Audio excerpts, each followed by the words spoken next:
This is a video in the continuing series of featured stocks brought to you by the PolarisInvesting.com. Today we're discussing Amazon, and the date of this discussion is shown here underneath the name and ticker on the Polaris Investing website. As a reminder, based on feedback, trying to keep these videos under 5 minutes. So if you have any questions about concepts or details around the valuation calculation, suggest you go out to the Clerks Investing YouTube channel and watch the different playlists on concepts and another playlist on valuation calculation details. Alright, first thing you notice is with all the default values select when you first bring up a ticker on the Amazon site, it's showing a default practical investment return of minus 2%. So on the surface this may not look like a very attractive stock, but as we go through checking some of the default values that Amazon is using, that there's two main values that are not appropriate for a company like Amazon. The other thing, before we get going looking at those input parameters, I want to point out price momentum. Over the last 3 months, Amazon stock has moved about the same amount as the overall market. But if we go out to the Yahoo site and look at a year back, we see that Amazon stock has been on quite a tear, up almost 76% compared to the overall market of 8.4%. So not a lot of momentum over the last 3 months, but extreme amount of momentum after the last year.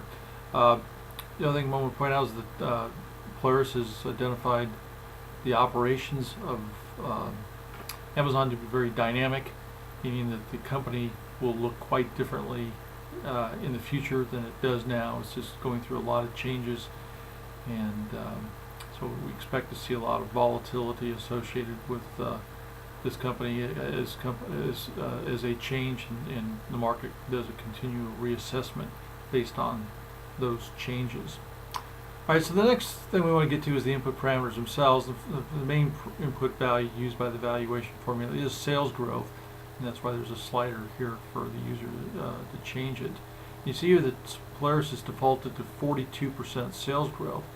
Well, if we come down here and select the CNN link and go over to the CNN and just see what the analysts that were polled on this site, what kind of annual sales growth they're thinking, we get 32%.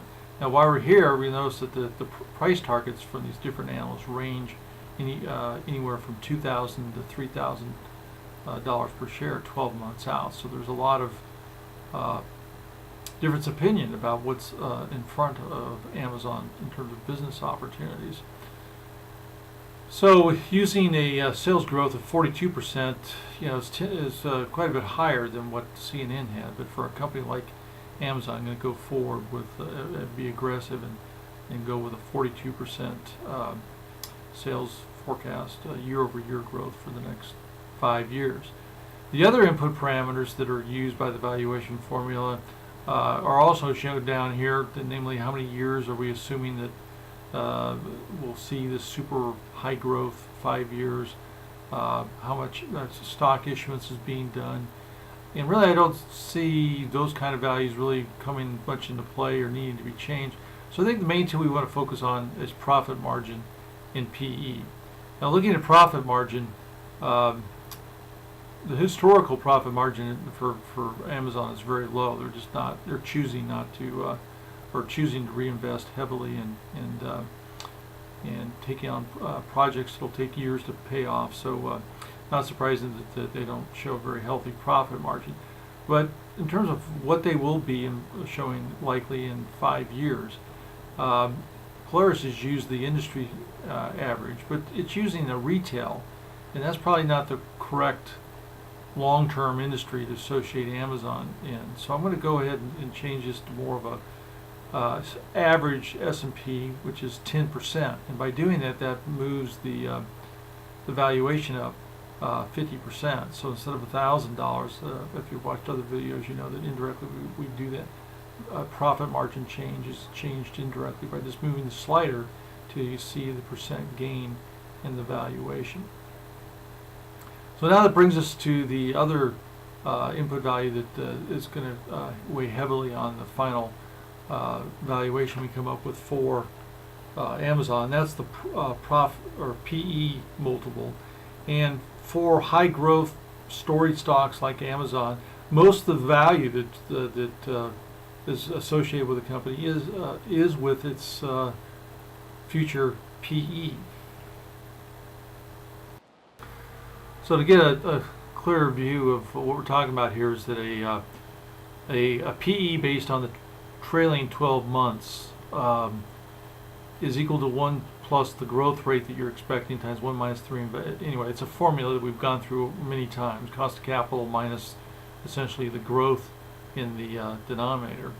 And Polaris by default assumes mean reversion, meaning that this return becomes the cost of capital, and I'm not going to go through that whole discussion again, but it ends up with a PE, trailing 12-month PE of 1 plus cost of capital divided by the cost of capital, and that's what we're seeing here as we get to a PE, a default PE of 12.5%.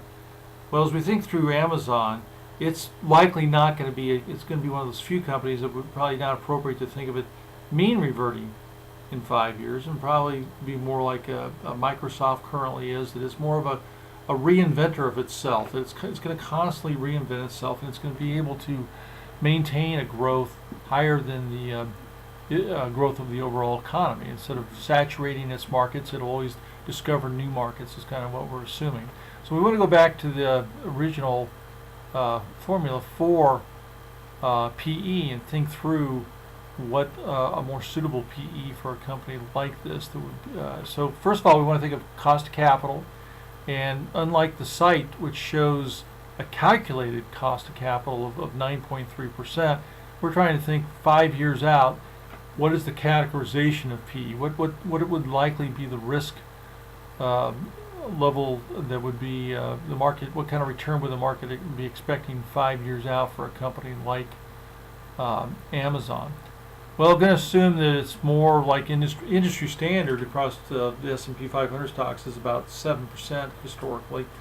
Amazon will likely still demand or require a little bit higher return on expected return than just the industry average. So I'm going to go with 8%.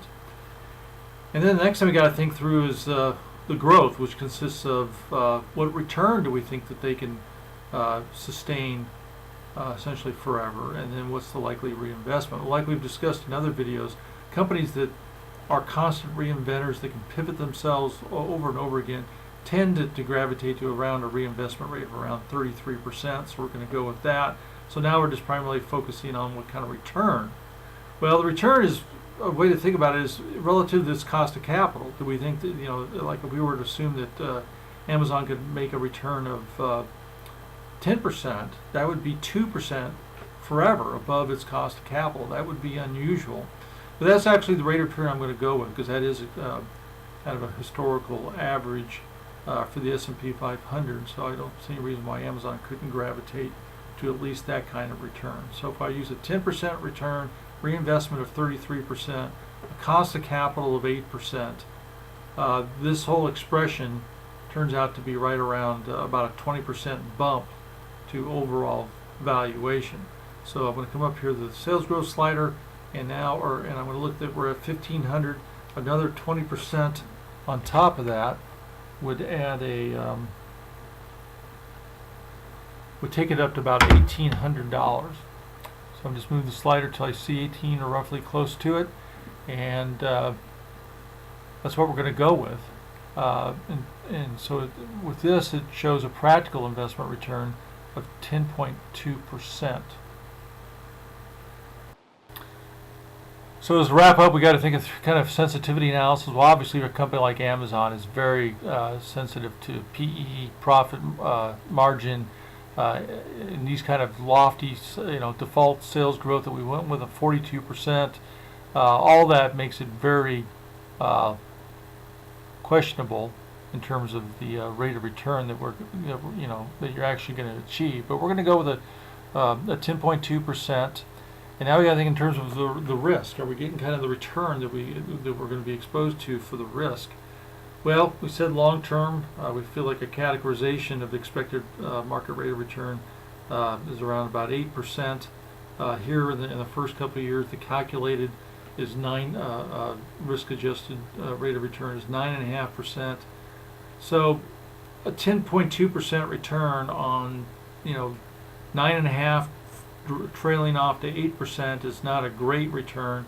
Plus, when you think about how sensitive this analysis is to any kind of hiccup in terms of expected growth, profit advancement towards the profit margin, will really have a big impact on the price. So I'd say that there's just not the kind of return that you're looking for this kind of a storied stock. So marking this stock as suspect.